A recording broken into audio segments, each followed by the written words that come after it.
कैसी हैं आप सब। उम्मीद करती हूँ आप सब अच्छी होंगी, मैं भी अच्छी हूँ। एंड आज का जो टॉपिक है, आप जैसा सब्सक्राइबर के ही सजेशन पे आज मैं ये वीडियो बना रही हूँ, क्योंकि लोगों ने ये टॉपिक मुझे सजेस्ट किया था, तो आज मैं इसी टॉपिक पे वीडियो लेके आई हूँ। तो आप लोग कंप्लीट देखिएगा। अगर आपको नॉलेज है तो आप भी अपना सुझाव मुझे दीजिएगा कमेंट बॉक्स में, और अगर नहीं है तो आप डेफिनेटली इसको देखिए। या मैंने अपनी जो मेडिकल की पढ़ाई की है, इसमें जो सीखा है आज मैं वो बताने वाली हूँ आपको। तो बिल्कुल भी आप वीडियो को स्किप मत करिएगा, वीडियो को पूरा देखिए, आपके लिए ये बहुत बहुत खास होने वाला है। तो चलिए हम लोग ऐसा करते हैं, वीडियो को स्टार्ट कर लेते हैं बिना देर। मैं एक बात बोलना चाहूँगी कि बहुत सारी लेडीज़ मुझे ये कमेंट कर रही हैं कि मैम आप गायनोवेदा लेने के लिए हमको मना कर रही हैं, हम गायनोवेदा छोड़ रहे हैं। तो मैंने ऐसा नहीं कहा, मैंने अपना अल्ट्रासाउंड रिपोर्ट दिखाया, क्योंकि मुझे सच दिखाना है, आईना दिखाना है। मुझे वो दवाई सूट नहीं की, ये ज़रूरी नहीं है कि आपको भी सूट ना करेगी। और अगर आपको लेना है नहीं लेनी है, वो आपकी पर्सनल चॉइस रहेगी, ये मेरी तरफ से कोई दबाव नहीं है। मुझ पर जो रिएक्ट किया वो मैंने आप लोगों को सजेस्ट किया कि हाँ भैया मैंने लिया, मुझे ये प्रॉब्लम हुई और मैं इसको छोड़ रही हूँ। मैंने छोड़ने का भी रीज़न दिया और हर चीज़ों की मैं क्लैरिटी देते चली जा रही हूँ आप लोगों को। लेडी हैं, उन्होंने जैसे कि मुझे कमेंट किया है कि मैम मैंने ऑर्डर किया है, मैं छोड़ दूँ क्या। तो मैं उनको बोलना चाहूँगी कि नहीं, आपने ऑर्डर किया है, ये आपका पर्सनल थिंकिंग है, आपको लेना है नहीं लेना है, पर्सनल चॉइस है ये आपकी। तो प्लीज़ आप मुझ पे ऐसा ना बोले, मुझ पर वो दवाई सूट नहीं की है, ज़रूरी नहीं कि आप पर भी वो काम ना करे।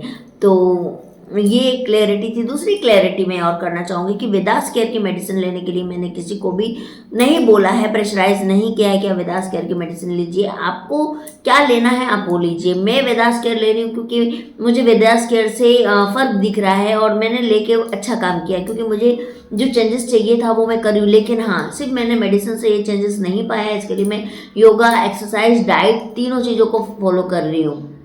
तो वो तीनों चीज़ें जब मैं फॉलो करी तभी मुझे रिजल्ट मिल रहा है। तो इसीलिए प्लीज़ आप लोग अगर वेदास केयर में जाना चाहते हैं तो पहले तो मेंटली प्रिपेयर हो जाइए, क्योंकि आपको वहाँ पे सिर्फ मेडिसिन नहीं, आपको योगा, एक्सरसाइज, डाइट तीनों करनी पड़ेगी। अगर आप ये तीनों करने के लिए तैयार हैं तभी आप वेदास केयर की तरफ मूव करिएगा, क्योंकि कोई भी मेडिसिन आपको एक्सरसाइज, योगा और डाइट ये तीनों तो मांगेगी। स्पेशली हम जो प्रेगनेंसी के लिए अभी खा रहे हैं वो मेडिसिन में तो डेफिनेटली मांगती है। तो आप अगर ये कर सकते तभी आप वेदास केयर की तरफ जाइए, नहीं तो आप जहाँ भी आप दिखाना चाहते हैं वहाँ दिखाइए। मुझे इसके लिए कोई दिक्कत नहीं है। मैं कोई नहीं होती हूँ कि आपको मैं बोलूँ कि आप ये करिए। मुझे वेदास केयर अच्छा लगा, मैं वेदास केयर की तरफ गई। ये प्रेगनेंसी प्लान करने से पहले महिलाओं को कौन कौन से ब्लड टेस्ट करवाने चाहिए, कौन कौन से अल्ट्रासाउंड करवाने चाहिए, ये क्वेश्चन बहुत सारे आ रहे थे मेरे पास में। तो देखिए गाइस, सबसे पहले जब हमारी शादी होती है ना, मैं सिंपल अपनी स्टोरी में बता रही हूँ कि जब शादी होती है, शादी होने के 1 साल तो हम ठीक रहते हैं कि चलो ठीक है बेबी हो जाएगा। शादी के दूसरे साल से हम परेशान होना चालू होते हैं कि यार क्या हो रहा है, मुझे बेबी क्यों नहीं हो रहा है। तो सबसे पहले आप दिमाग में एक चीज़ रहिए कि आपको जो पीरियड्स हो रहे हैं उसको आप रेगुलेटेड चेक करिए कि आपको पीरियड्स कैसे हो रहे हैं, कौन से कलर में हो रहे हैं, कितने दिन के लिए हो रहे हैं, कम हो रहे हैं, ज़्यादा हो रहे हैं, उसकी लेंथ क्या है, इसको मेज़र आप ज़रूर कीजिए कि आपको क्या हो रहा है। अगर आपको पीरियड्स कम हो रहे हैं तो एक चीज़ ज़रूर देखिएगा कि कहीं आप एनीमिक की पेशेंट तो नहीं है, यानी आपको एनीमिया तो नहीं है, हेमोग्लोबिन की कमी तो नहीं है आपको। बहुत बार हेमोग्लोबिन की कमी की वजह से भी आपको पीरियड्स जो है वो कम आते हैं। तो आप ये ज़रूर ध्यान रखिए। अगर आपकी पीरियड लेंथ कम है, देखिए कम से कम जो पीरियड है वो 3 से 5 दिन का होना चाहिए। अगर आपको 3 से 5 दिन का हो रहा है, आपको फ्रेश रेड कलर में हो रहा है या ब्राउन कलर हो रहा है या ब्लैकिश में हो रहा है, ये सारे सिम्टम को आपको नोटिस करने हैं। दूसरी चीज़ है कि अगर आपको पीरियड्स ठीक हो रहे हैं, चलो पीरियड मेरे बिल्कुल परफेक्ट हो रहे हैं, मुझे कोई दिक्कत नहीं है, तो आपको ये हेयर ग्रोथ तो नहीं हो रही है, आपको कहीं एक्ने तो नहीं हो रहे, आपके बाल तो नहीं कहीं झड़ रहे हैं, या आपको स्किन में कोई डिजीज तो नहीं हो रही है। ये सारी चीज़ों को आपको मेज़र करना है, क्योंकि कहीं ना कहीं हमारी बॉडी में एक ऑर्गन से दूसरे ऑर्गन की कनेक्टिविटी होती है। अगर एक सही बैलेंस में नहीं रहेगा तो दूसरा भी इससे प्रभावित होता है। तो आपको ये ज़रूर देखना है कि आपके बॉडी में क्या चेंजेस हो रहे हैं। तीसरी चीज़ है कि आपका ओव्यूलेशन हो रहा है कि नहीं, यानी आप ओव्यूलेट कर रही हैं कि नहीं। ओव्यूलेशन मैंने बहुत बार वीडियो बनाई है, मैं आई बटन पे दे रही हूँ, आप जाके देख लीजिएगा, क्योंकि वीडियो की लेंथ लंबी हो जाती है। तो आप ओव्यूलेशन आपकी ट्रैक करिए, आप ओव्यूलेशन आपको टाइम पे हो रहा है कि नहीं हो रहा है, पार्टनर के साथ इंटीमेट होते हो, है ना, यानी सेक्सुअल एक्टिविटी होती है आप लोगों के बीच में, तो आपको बहुत ज़्यादा पेन तो नहीं हो रहा है, या आपको कहीं ब्लड पास तो नहीं हो रहा है, तो ये सारी चीज़ें, या आपको white discharge, excess white discharge तो नहीं होते हैं ओव्यूलेशन के अलावा भी, या हमेशा आपका योनि जो है वो हमेशा ड्राई रहता है, सूखा रहता है, तो आपको बार बार यूटीआई इन्फेक्शन तो नहीं हो रहा है। ये सारी चीज़ें हम खुद मेज़र कर सकते हैं। इन चीज़ों की नॉलेज होगी तो आप खुद से मेज़र कर लोगे कि हाँ मुझे क्या प्रॉब्लम हो रही है। अगर आपको ऐसा कुछ भी नहीं हो रहा है तो आप ज़रूर से जाके एक बार डॉक्टर से मिलिए कि नहीं हमको कुछ, क्योंकि अगर आपको ये प्रॉब्लम है तो आप डॉक्टर के पास ज़रूर जाओगे कि हाँ मेरे को मैम ये प्रॉब्लम हो रही है। अगर आपको कोई भी प्रॉब्लम नहीं तो भी आपको डॉक्टर से जाके मिलना है, आपके लोकल डॉक्टर से मिलिए, जाके खाइए, बताइए कि ये प्रॉब्लम है, क्योंकि अगर आपके सारे टेस्ट नॉर्मल आएंगे, आपका सब कुछ नॉर्मल आएगा, तो फिर आपके हस्बैंड का स्पर्म काउंट का टेस्ट होगा, उनकी मोटिलिटी का टेस्ट होगा। अगर वो भी नॉर्मल आता है तब डॉक्टर आपको कुछ अल्ट्रासाउंड करके देखती हैं कि आपके कहीं इंटरनल रिप्रोडक्टिव सिस्टम ऑर्गन्स में तो कुछ दिक्कत नहीं है।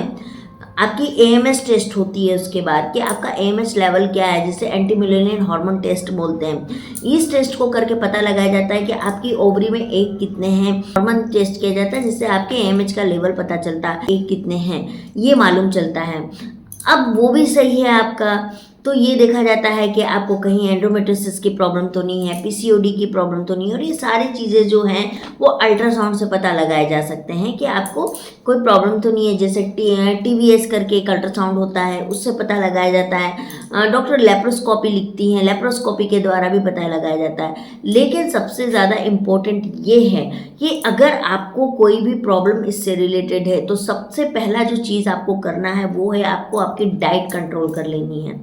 आपका वेट को बढ़ने नहीं देना। अगर आपका वेट बढ़ रहा है, आप लगातार आप कम खा रहे हो, आप एक्सरसाइज करते हो, योगा करते हो, आप डाइट भी अच्छा ले रहे हो, फिर भी आपका लगातार वेट पुट ऑन हो रहा है, तो ये कोई छोड़ने वाली बात नहीं है। इसको बहुत ध्यान देने वाली बात है कि कहीं आपको थायराइड की प्रॉब्लम तो नहीं हो रहा है, T3, T4, TSH इनकी प्रॉब्लम तो आपको नहीं हो रही है, क्योंकि अगर आपको थायराइड की प्रॉब्लम होगी तो भी ये इनफर्टिलिटी वुमेन्स के अंदर में पैदा कर देती है। तो आपको ये सारी चीज़ों को देखना है। अगर आपको कोई भी प्रॉब्लम है शुरू से तो आप डॉक्टर से जाके कंसल्ट करिए, गायनोकोलॉजी से कंसल्ट करिए कि हाँ मुझे ये दिक्कत है, मुझे क्या करना चाहिए। डॉक्टर आपको सजेस्ट करेगी कि आपको क्या लेना चाहिए, क्या नहीं लेना चाहिए। फॉलिक एसिड और आयरन टैबलेट, अगर आप प्रेगनेंसी प्लान करिए तो उसके 3 महीने पहले फॉलिक एसिड और आयरन टैबलेट स्टार्ट कर दीजिए। आपको ये करना ही करते हैं कि हम इन चीज़ों को इग्नोर करते हैं और यही चीज़ें बाद में जाके बड़ी समस्या बन जाती है। सही उम्र में प्रेगनेंसी प्लान करना ये भी बहुत ज़रूरी है। आज के डेट में देखिए, मेरी खुद की एज 31 अब लगने जा रही है, तो आज मेरी खुद की एक एज हो गई है, लेकिन पता है प्रेगनेंसी प्लान करने का जो सही उम्र होता है वो 18 वर्ष से लेके 25 से 26 वर्ष की उम्र में अगर ये हो जाता है तो काफ़ी इजी हो जाता है। लेकिन यही जब हम 26 भी नहीं, चलिए 28 मान लेते हैं, 28 साल के बाद अगर यही प्रेगनेंसी प्लान हम करते हैं तो हमको नेचुरल प्रेगनेंसी कंसीव करने में प्रॉब्लम होती है, क्योंकि हमारे इंटरनल में प्रॉब्लम आना चालू हो जाती है। और अभी ये कुछ टाइम से 2-3 साल से पीसीओडी की समस्या इतनी बढ़ गई है, क्योंकि अब ये कॉमन होते चले जा रहा है कि हर दूसरी महिला को पीसीओडी है। डायबिटिक है, डायबिटिक का अगर आप डायबिटिक के पेशेंट हैं तो भी आपको प्रेगनेंसी प्लान करने में दिक्कत होगी। तो आपको ये सारी चीज़ों का मेजरमेंट कराना है। अब बात करते हैं कि अगर हम प्रेगनेंसी प्लान कर रहे हैं तो हमको कैसे अपने आप को मेजर करना है। आपको हर 2 महीने में अपना एक रूटीन चेकअप करवाना है, यानी आप अपना ब्लड टेस्ट जो होता है CBC काउंट बोलते हैं जिसको, जिसमें RBC, WBC और प्लेटलेट का काउंट होता है, हेमोग्लोबिन का टेस्ट कराना है। अगर आप शुगर के पेशेंट हैं तो अपना डायबिटिक टेस्ट जरूर करवाइए, हमेशा टाइम टू टाइम आपको करवाना है। थायराइड का टेस्ट करवाना है। और हाँ, अपने वेट पे आपको एकदम नज़र रखनी होगी कि आपका वेट कितना बढ़ रहा है, कितना घट रहा है, ये आपको देखना होगा। कहीं पर भी कुछ भी चेंजेस होती है तो उसको आपको नहीं छोड़ना होगा। हम ये सब नहीं करते हैं, इसीलिए ही तो हमको कोई भी बेवकूफ़ बना देता है कि ये दिक्कत है। हमको कब प्रॉब्लम पता चलती है, जब अति हो जाता है, मतलब एंड ऑफ द टाइम हो जाता है, तब हमको पता चलता है अच्छा हमारी बॉडी में ये प्रॉब्लम है। तब हम क्या कर पाएंगे? कुछ नहीं कर पाएंगे, हम डॉक्टर के भरोसे बैठे हुए हैं। तो इसीलिए गाइस, अगर आपको इसमें से कोई भी समस्या है तो आप अपने डॉक्टर से कंसल्ट करिए। अगर आप ऑलरेडी के कोई मेडिसिन ले रही हैं, आपको तकलीफ है, आपने डॉक्टर को दिखा लिया है, मेडिसिन इनटेक कर रही हैं, तो आप मेडिसिन इंटेक कर रहे हो, अच्छी बात है, किसी भी डॉक्टर का करो, कोई भी औषधि का करो, लेकिन एक चीज़ ज़रूर करना, हर दूसरे महीने में अपना टेस्ट जरूर करवाते रहो, ताकि आपको ये पता चले कि हाँ मेरे को इस मेडिसिन से क्या फ़र्क पड़ रही है या पड़ रहा है। तो आप ये ज़रूर देखिए कि आपको टेस्ट ज़रूर करवाना है, अपना ब्लड टेस्ट ज़रूर करवाना है। ये कुछ चीज़ें हैं गाइस जो हमको ध्यान रखनी चाहिए, जो हम नहीं रखते हैं। हम वुमेन सबका ध्यान रखते हैं पर खुद का ध्यान नहीं रखते हैं, और उसके बाद हमें ही वो तकलीफ झेलनी पड़ जाती है। क्वेश्चन मैंने पूछा था कि पीसीओडी के लिए हमको क्या करना चाहिए, सबने अपनी अपनी मुझे राय दी। देखिए, पीसीओडी के लिए आपको डाइट भी देखना पड़ेगा, आपको योगा भी देखना पड़ेगा, और आपको एक्सरसाइज भी करनी पड़ेगी, स्ट्रेस फ्री रहना होगा, करना होगा। अब हार्मोन इम्बैलेंस हो रहा है तो वो आपको कैसे पता चलेगा, तो इसकी वीडियो में आपको नेक्स्ट वीडियो हार्मोन इम्बैलेंस के ऊपर ही आएगी कि हम हार्मोन इम्बैलेंस को कैसे समझे कि हमारे बॉडी में हार्मोन इम्बैलेंस हो रहा है विदाउट डॉक्टर के पास गए, विदाउट किसी से कंसल्टिंग लिए। तो ये भी मैं आपको बताने वाली हूँ। तो 1 बाय 1 मेरे वीडियोस आते रहेंगे। तो जो भी लोग नए आए हैं मेरे वीडियोस, जो भी फर्स्ट टाइम मेरे वीडियो देख रहे हैं, वो प्लीज़ सब्सक्राइब करें और शेयर ज़रूर करें लोगों तक। एंड आपके जो भी क्वेश्चन हैं आप ज़रूर मुझे पुट करिए, मैं कोशिश करूँगी उसका आंसर करने की। और हाँ, मैं किसी के साथ नहीं हूँ, किसी के खिलाफ नहीं हूँ। वेदास केयर की रही बात, तो देखिए आयुर्वेद है, और आयुर्वेद भी अगर हम एक्सेस इंटेक करते हैं तो उसके नुकसान होते हैं। उसकी एक क्वांटिटी होती है जिस क्वांटिटी में हमको लेना होता है। तो आप जो सीड्स भी लोगे घर में, जो आप सीड भी ले रहे हो, उसकी भी एक्यूरेट मात्रा होनी चाहिए, कितना लेना चाहिए, कितना उसको इंटेक एक दिन में करना चाहिए, बहुत इसको मेजरमेंट किया जाता है। ऐसे ही नहीं है कि हम कुछ भी ले लें। तो ये चीज़ें हैं गाइज, आपको ये चीज़ें ध्यान रखनी है, आपको आपकी प्रॉब्लम का ध्यान रखना है। और अगर आपको कहीं पर भी थोड़ा भी डाउट हो रहा है तो आप अपने लोकल डॉक्टर से मिलिए। अगर आप कोई मेडिसिन इंटेक कर रहे हो तो भी आप हर 2 महीने में अपना पूरा रूटीन चेकअप, अपना अल्ट्रासाउंड जरूर करवाते रहिए, ताकि आपको पता चलते रहेगा कि भैया मेरे अंदर में ये चीज़ें इंप्रूव हो भी रही है कि नहीं हो रही है। हम क्या करते हैं, हम मेडिसिन खा रहे, जैसे मैंने ही किया, 4 महीने से गायनोवेदा खा रही थी, नहीं पता चला। जब इतना बड़ा हो गया तो मैंने टेस्ट करवाया, मुझे मालूम चला, वो भी मुझे किसी डॉक्टर ने बोला तब करवाया। तो मैंने खुद भी बेवकूफ़ी की है। तो वो बेवकूफ़ी आप मत करिएगा, जो मेरे साथ हुआ भगवान न करे किसी और के साथ हो। इसीलिए मैं आपको ये बात सचेत कर रही हूँ कि आप ये चीज़ों का ख्याल रखिए। तो चलिए गाइस, वीडियो बहुत लंबा हो जाएगा, मैं मिलती हूँ आप लोगों से नेक्स्ट वीडियो में। तब तक के लिए बाय बाय, अच्छे से रहिए, प्यार बांटिए। और हाँ, दुर्गा पूजा स्टार्ट हो गया है तो थोड़े टाइम के लिए इसको भूलिए। और हाँ, मैं एक चीज़ अपनी एक सब्सक्राइबर के लिए बोलना चाहती हूँ, सुनीता जी के लिए। थैंक यू सुनीता जी, आपने मेरे बोलने पर अपना अल्ट्रासाउंड करवाया, टेस्ट करवाया, लेप्रोस्कोपी आपको डॉक्टर ने किया, और आपको पता चला कि आपके अंदर में घाव है, घाव बन रहा है।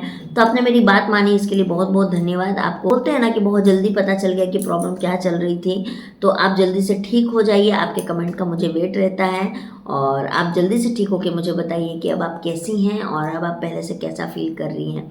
तो चलिए, मैं मिलती हूँ आप लोगों से बहुत जल्दी। Bye bye guys.